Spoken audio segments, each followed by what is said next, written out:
Saskatchewan Revolution.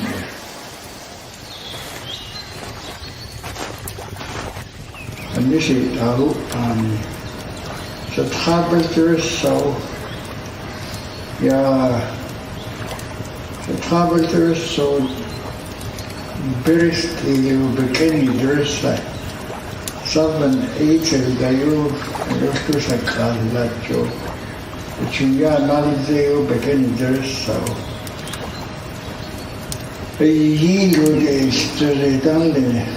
Mr. Ranoni, Nationalist, Dene Yati and Nationalist, for yun na pass is intereses ni. For yun, si sa donecho, ni almost kids.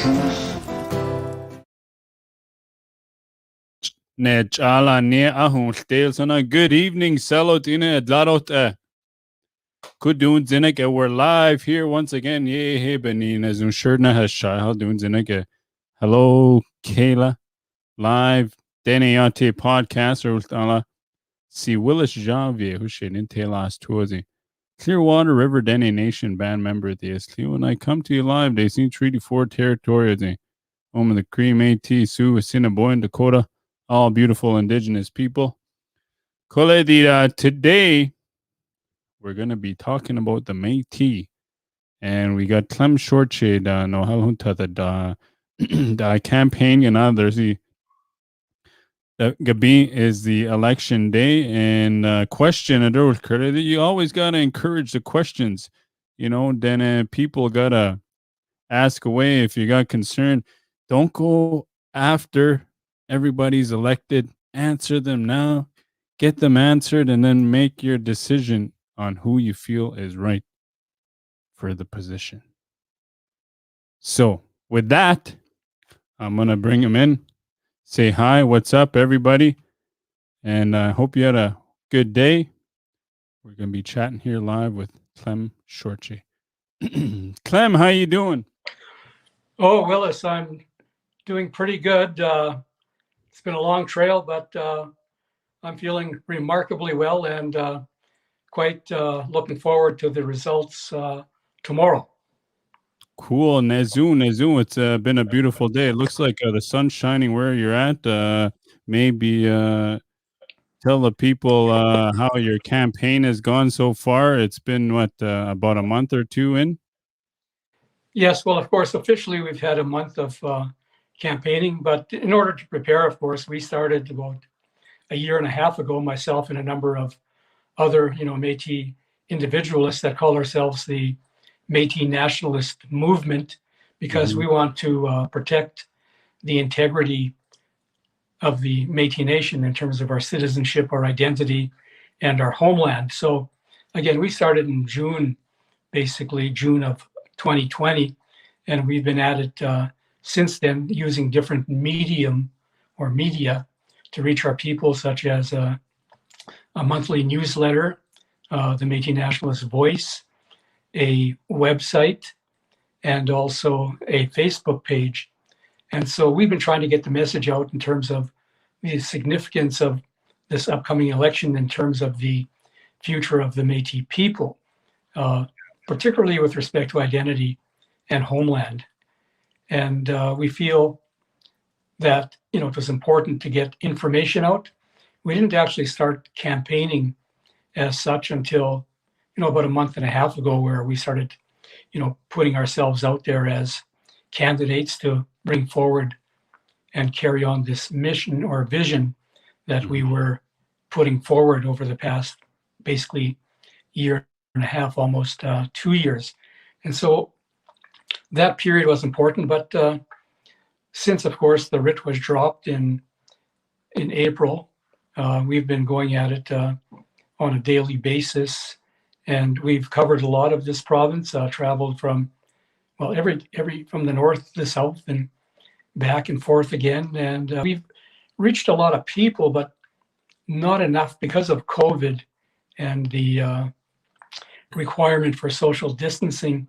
the campaign was quite different, and we would seek invitations from key individuals, including Métis leaders and key members of families, just to have discussions, informal discussions. Mm-hmm. What helped a lot is, of course, having these virtual sessions, and I think we had about 6 of them, and so that's helpful. And then, of course, using medium like yours, Dene Yati podcast. Yep. Social media basically is the way and the only way that we were able to reach people during this period of time. And I'm hopeful that, of course, we have reached enough people through these medium. And I'm hopeful that the message has gotten out there. I'm hoping that the significance or importance of the decision that's going to be made after the votes are counted tomorrow, has reached the people. And often it's fairly difficult to do that. But I think we did the best that we could. And I'll be, satisfied, particularly if I win, that we did reach, our audience.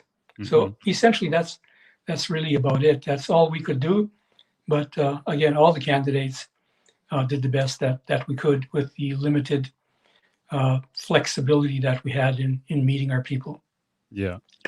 Cool. Good stuff, man. I know a lot of your vision, as you say, is based on land and the rights as Métis people.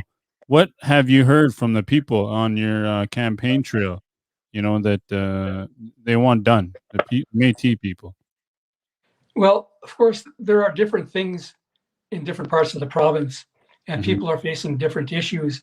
One of the big things that I did hear is they want democracy restored to our government, to our organization, rather than calling it a government. Either or, government or organization.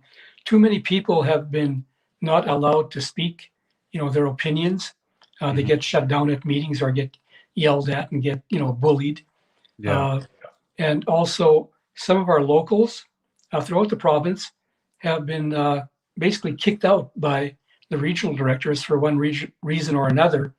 And the existing leadership at the top level just turns a blind eye to that. In fact, encourages them, telling them, well, you're the boss. And in fact, they're not the boss. Regional directors are not the boss. It's the local presidents, the community people that are our bosses, because that's who we represent. Yeah. And at the local level, we should be empowering and assisting them to ensure that their voice is heard, not kicking them out. For example, in Prince Albert, there are 3 locals.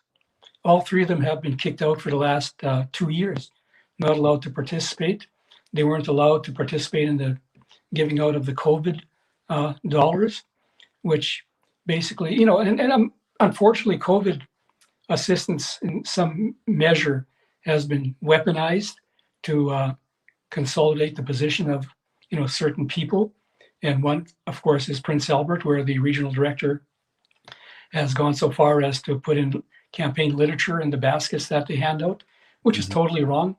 And of course, they keep track of who gets, the hamper or the coupon or the check, and they know where they live.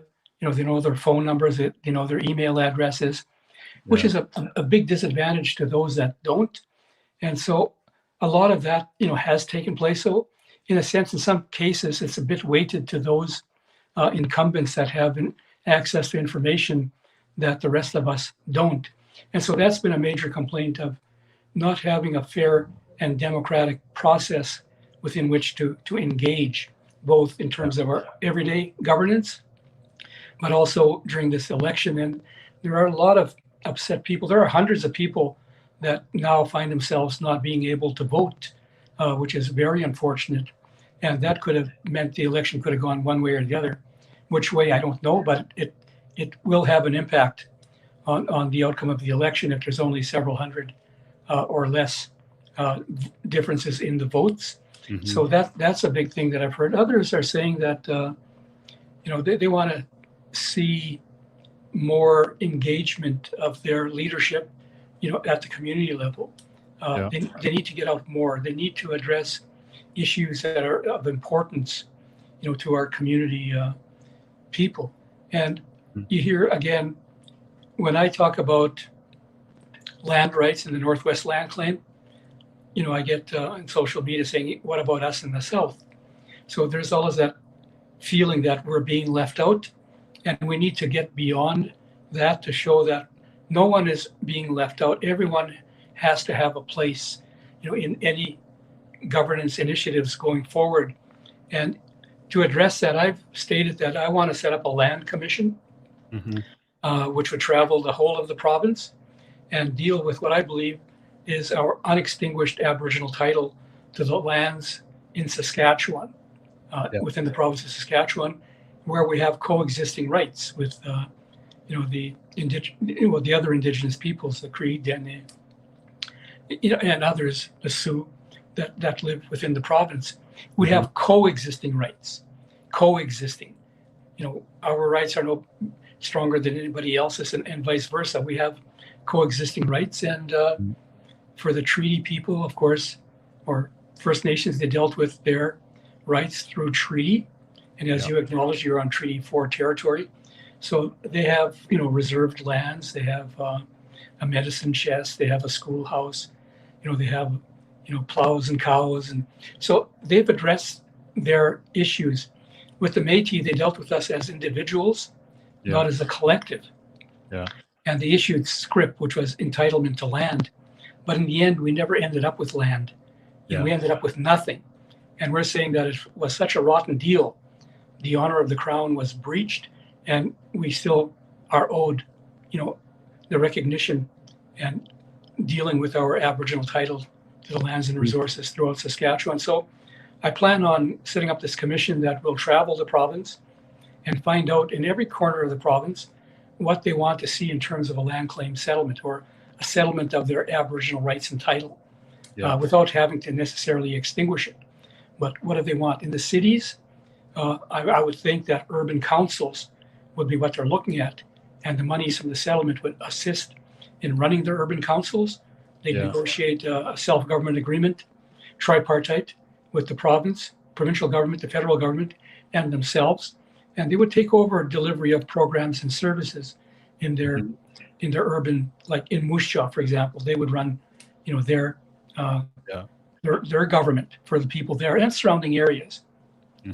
And that would be through transfer payments from the federal government and getting back some of the taxes that we pay. And they could also look at getting a guaranteed seat on city council, a Métis seat, also in the school boards. Things like that we can look at. Now, in Northwest Saskatchewan, and we've had this discussion about 20 years ago, what we're looking at is reclaiming our villages. These are Métis villages, currently under municipal legislation.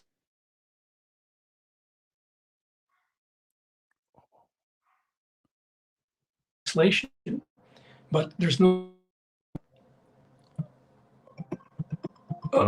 We got some connection issues here. Yeah, I'll get to you quickly. It's Leonard Mogan was calling me. But in any event, we in northern Saskatchewan, like I say, we're still living at La Loche. La Loche is a historic Métis village.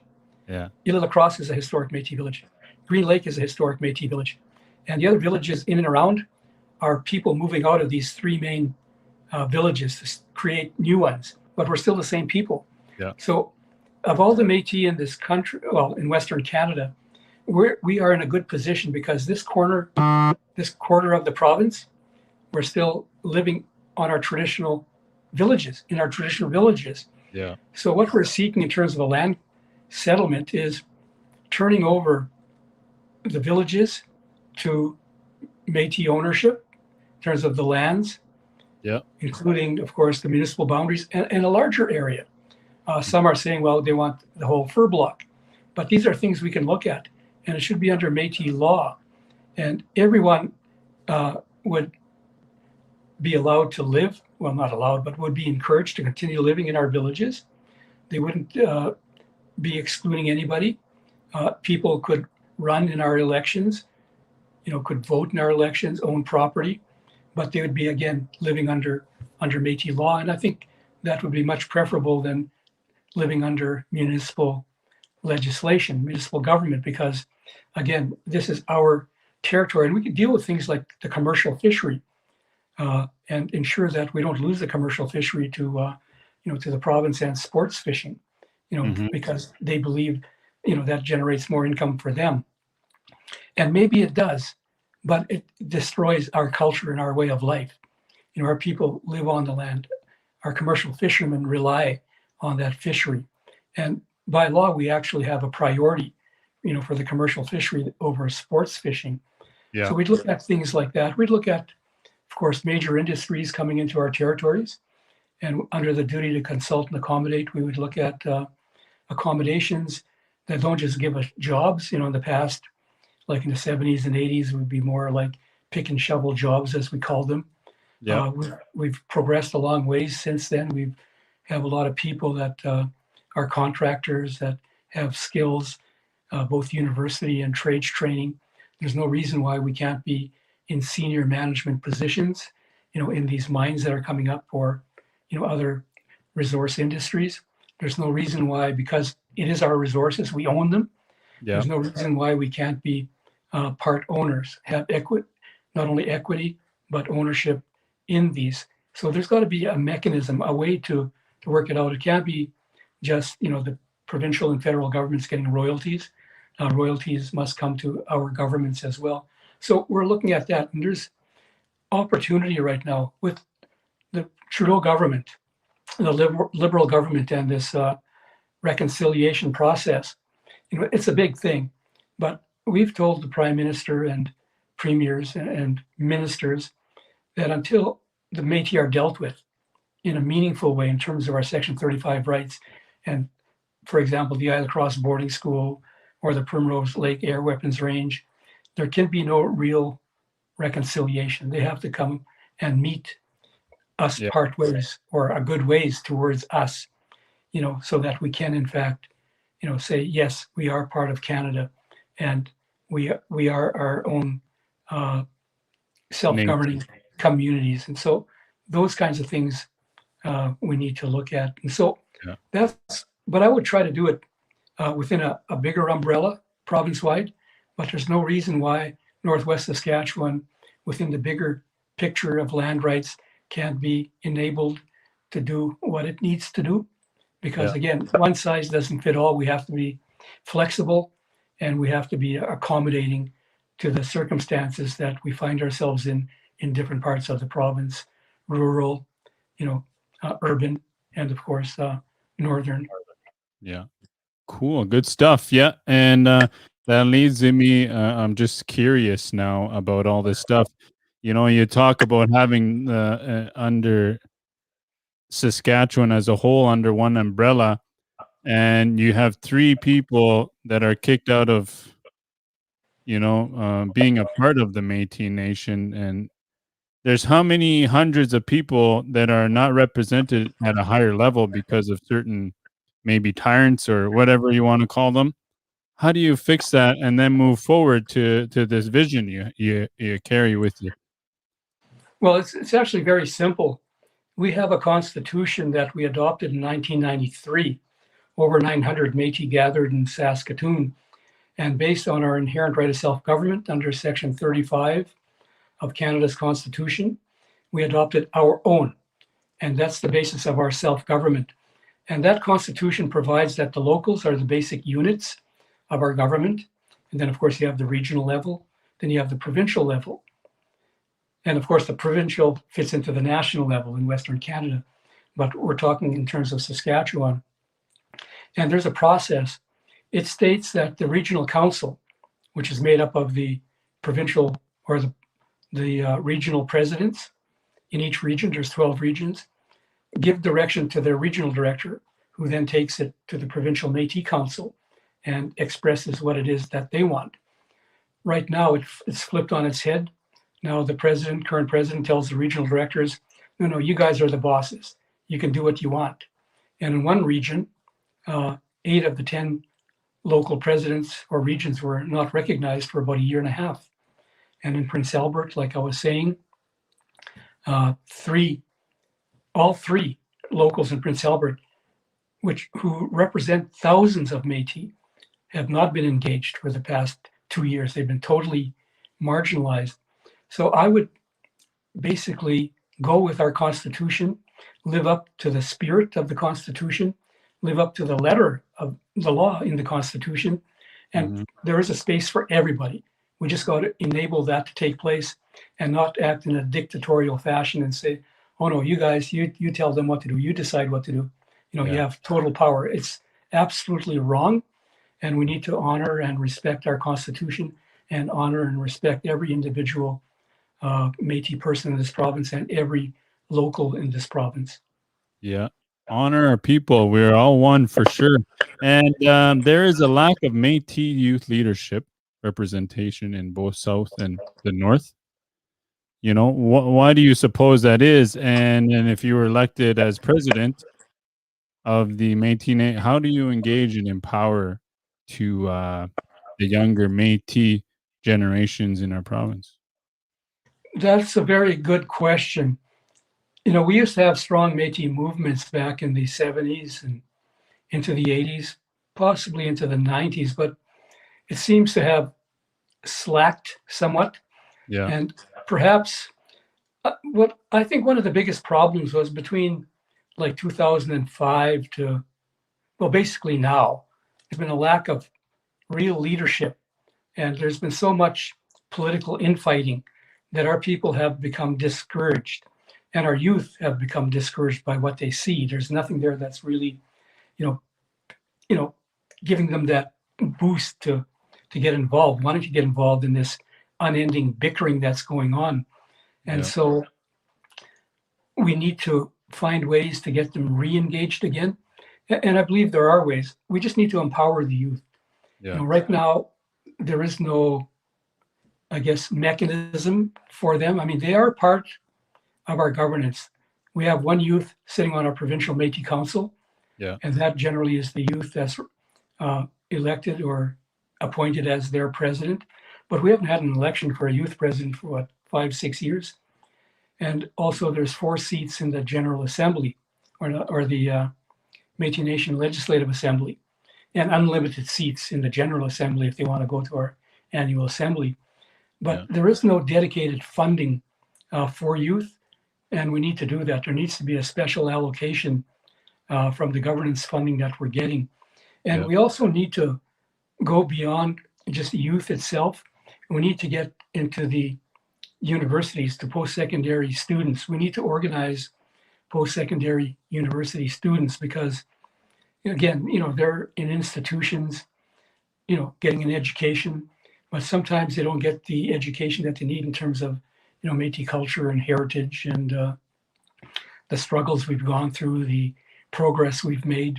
We need to instill in them that feeling that they belong to our people, to our nation, and that they also maybe not have an obligation, but they have give them a sense that they should be contributing back, to their community. And since last year, of course, with budget 2019, there's $360 million for post-secondary students, for university students within the Métis Nation as a whole. MNS gets 25% of that. That's the first time in our history that we've been able to achieve that. And we've been trying for a lot of years. So now I think the youth see that there is some assistance for them, and that more and more, I think they'll begin to realize that, hey, our government is okay. Our government is working for us. And the more we do this, I think the more they'll get involved. So I'd want to see that. I want to see more engagement. Yeah. And I'm also a big believer in summer camps. We need to start having summer camps for our youth and post-secondary students. Post-secondary students could actually teach our younger people, our youth, about Métis history and things like that they learn in universities. And also we need to have Michif language instruction and Dene and Cree, but Michif, which is our official national language. So we need to do that. We need to get youth starting to meet together and, spending quality time, maybe a month at a time, camped out somewhere. Batoche is a place where that could be done. But there are other places. In the north here, we have Palm Bear, we have South Bay, and they used to have good youth activities at South Bay, not Métis specific, but Indigenous. We need to get back to those sorts of things, and we need to ensure that our elders have an opportunity to speak to our youth, to talk about, the values of, of culture, the values of living off the land or on the land. I know a lot of our youth won't do that now, but they still should have that connection, and they should still learn about, how our people survived in the past and how some of our people still do. For the youth that want to continue to pursue a traditional resource livelihood, well, we should make that possible for them. For those that want to pursue university education, then we need to make that possible for them. So there's room for everybody. But again, we need to ensure that youth have access to our elders so that they can learn from our elders. And of course, women as well have a huge role to play. And so we need to have engagement by, women leaders with respect to youth as well, and give them the teachings that have been handed down to us, over the generations in terms of, respect, honor, and, protecting, our way of life and our culture, our heritage. Mm-hmm. Cool. Nezun, good stuff. And Salot Inagdu, if you're just tuning in, day Clem Chartier Gabi as a final day voting Métis with day. Get out and vote. And question, it's if you got any questions, don't be shy to ask, and I'm sure Clem will be happy to answer them. And now you talk about the youth. We involve the youth in this conversation here. And, it sounds to me that you need to build people up and have that identity piece brought back into their lives. And with that is going to help mental health challenges. How do you support mental health within the Métis Nation of Saskatchewan? Well, that again is a huge thing because, when script was given out, in 1906, 1907 in Isle Cross and La Loche, the federal government said, okay, that's it. We wiped, our hands of you. We're done with you. We've extinguished your rights. Yeah. And it wasn't until like the 1996 Morne and Dion case out of Turner Lake where we established that we still have hunting and fishing rights under Section 35. Yeah. That script didn't extinguish that. So as we build up these rights, and as we get engaged in the constitutional conferences in the 1980s, which was due to politics, not so much of government wanting to recognize our rights, but because the federal government needed our support to bring the Constitution from Great Britain to Canada, called patriation. So there was a deal. We support them, they'll include our rights. And they say, but those are only existing rights. They don't revive old rights. But we said, that's fine, as long as we get in there. But other than things like that, for the Métis, we've actually been what's called discounted. We don't really count as Aboriginal people or Native people or Indigenous people. And for example, in terms of health, we have what's known as the First Nations and Inuit Health Branch. That tells you everything right there. There's no Métis in there. Mm-hmm. And of course, that for Western Canada, that comes out of the treaties, right? The medicine chest, which is good. For the Inuit, in 1939, the Supreme Court of Canada said Inuit are Indians for the purpose of Section 9124, which is federal jurisdiction. So they fit in there. And we didn't get in there until 2016 with the Daniels case, where the Supreme Court of Canada said, no, all Indigenous peoples, including the Métis, are under Section 9124 federal jurisdiction. So we're beginning to make little inroads. And for the past 3 years, when we were pressing for inclusion in the federal budget, I think I mentioned before on this podcast that for the first time ever in 2018, we were included. Over $1 billion for the Métis Nation was included in the federal budget. Again, the first time ever. $500,000 for housing, $450 million for early learning and childcare. And I think 10 million to study health, because we were asking for health as well. But they said, well, let's take it, slow, and let's you justify and give us proposals on that. So the last couple of budgets, we put in for over $1 billion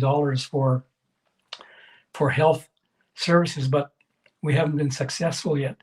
But starting about 2 months ago, we have been beginning negotiations with the Minister Miller of Indigenous Services Canada, where we're looking at an Indigenous Health Act.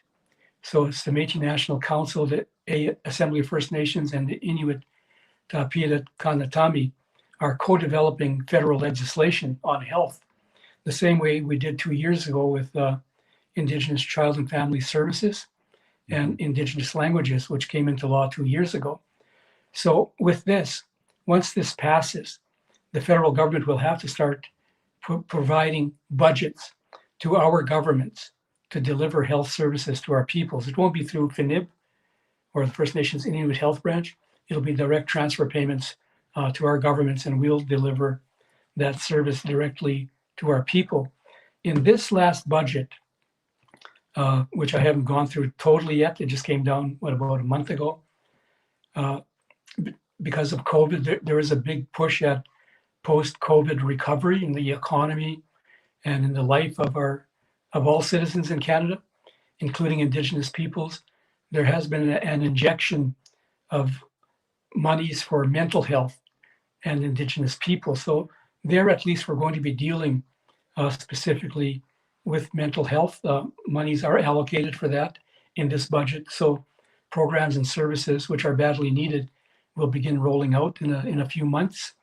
And, because issues such as suicide, need to be addressed. It is a big issue. Yeah. And, it comes up and then it goes down again. And I know the province just passed some legislation. I haven't had a chance to read it.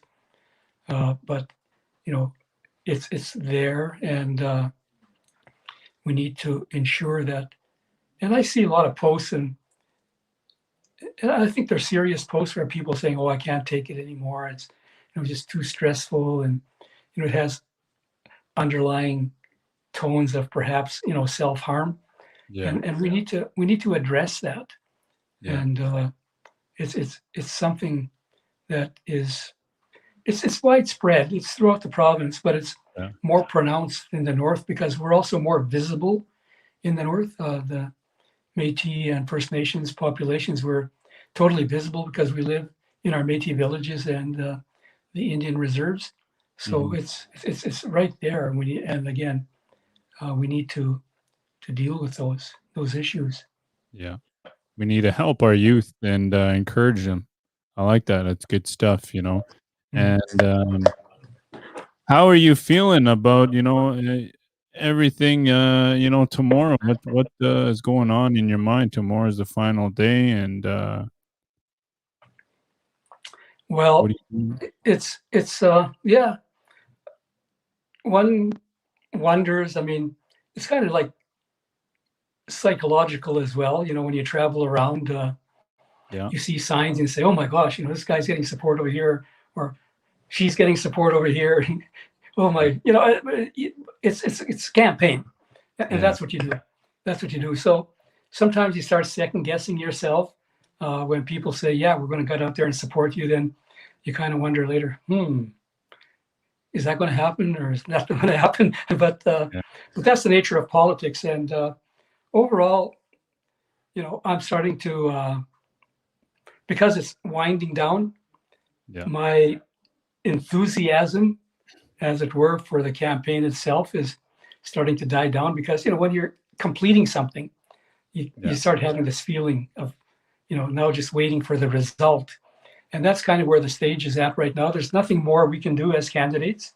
Now we just need to wait for the results tomorrow night, and so that kind of gives your brain a chance to rest. And when that happens, it starts lowering your level of activity, I suppose, and your level of thinking. And a person just has to keep positive, though, and say, okay, as the results come in, I'll see my votes going up. at Yeah. least that's the hope that we all have. So, Where can people go to watch the results come up? Is this going to be on the news or a website, or how does this all work? well, my understanding is that it is posted on the website, the electoral office website, because a number of us will be monitoring it, and as it's announced, it'll be coming up on, I guess, on a screen Yeah. out of the chief electoral office. So it'll be there as the polls come in. It will be announced, and it'll be done, I guess, live as Yeah. we progress. And yeah, so likely by 11 tomorrow night, we'll have a good indication of which way the election has been going.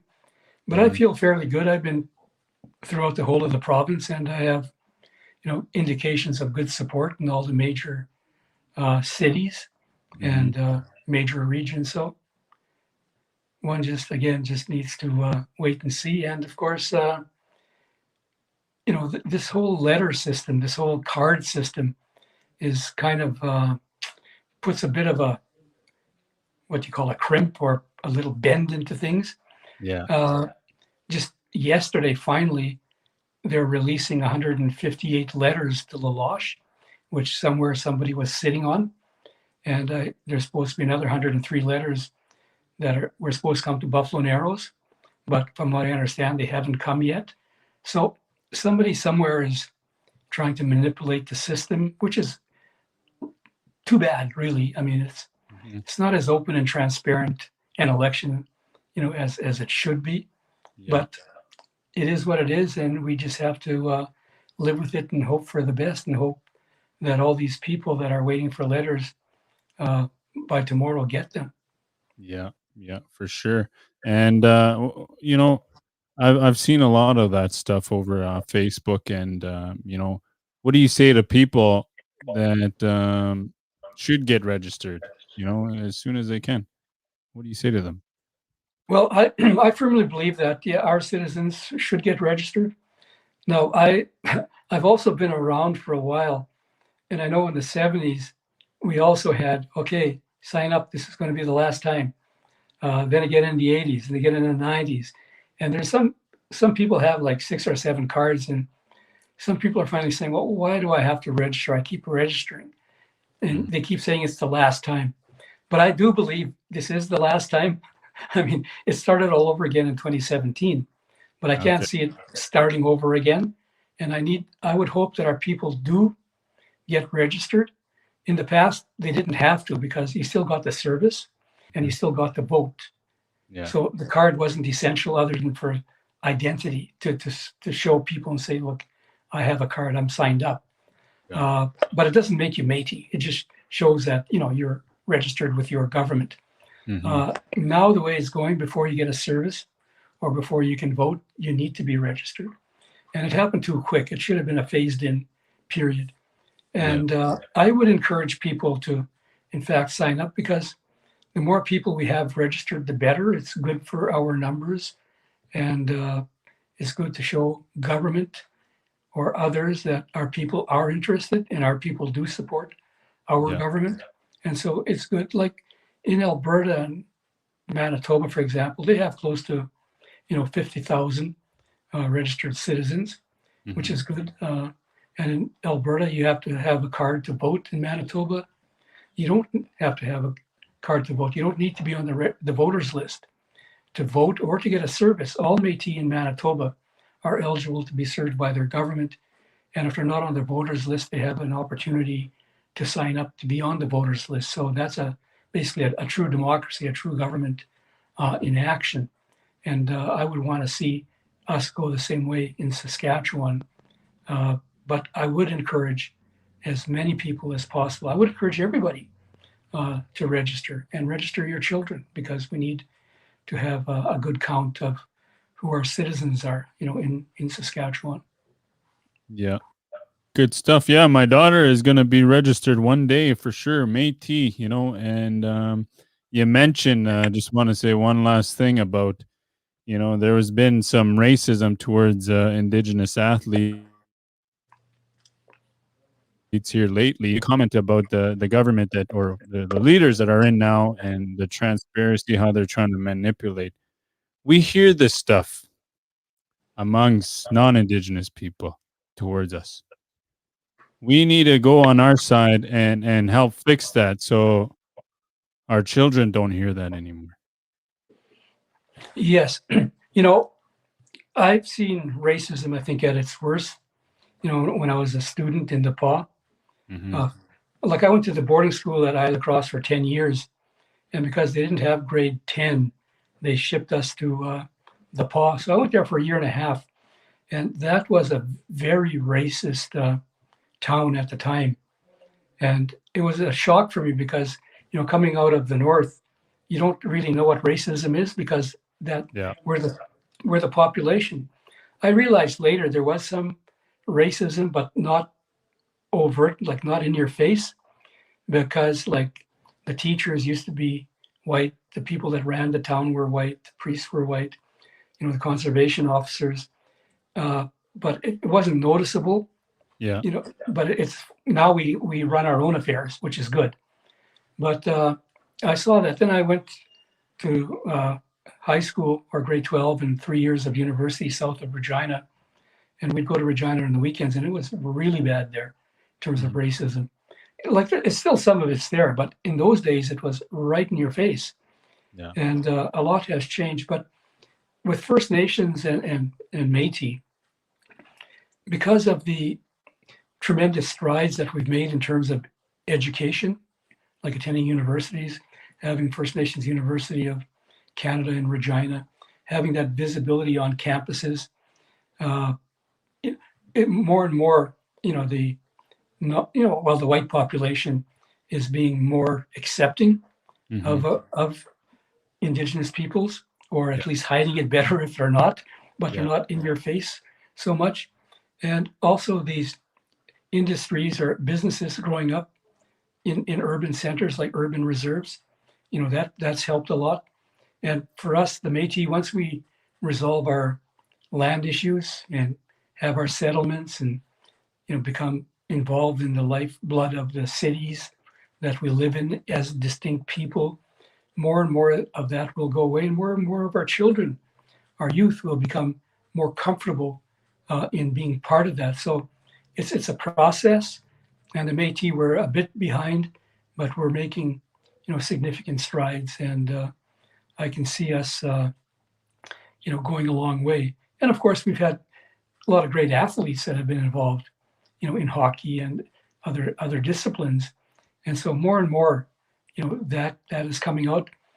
And of course, mainstream society would probably like us to assimilate and become part of them, but we can't. We can integrate, but retaining our own distinctiveness, our own identities and cultures.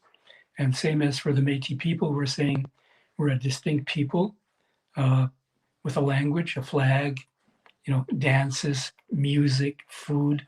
We need to keep all of that, and we need to instill that pride in our youth. And it's there. You see it more and more. Our youth are really getting engaged. And the more we do that, the better.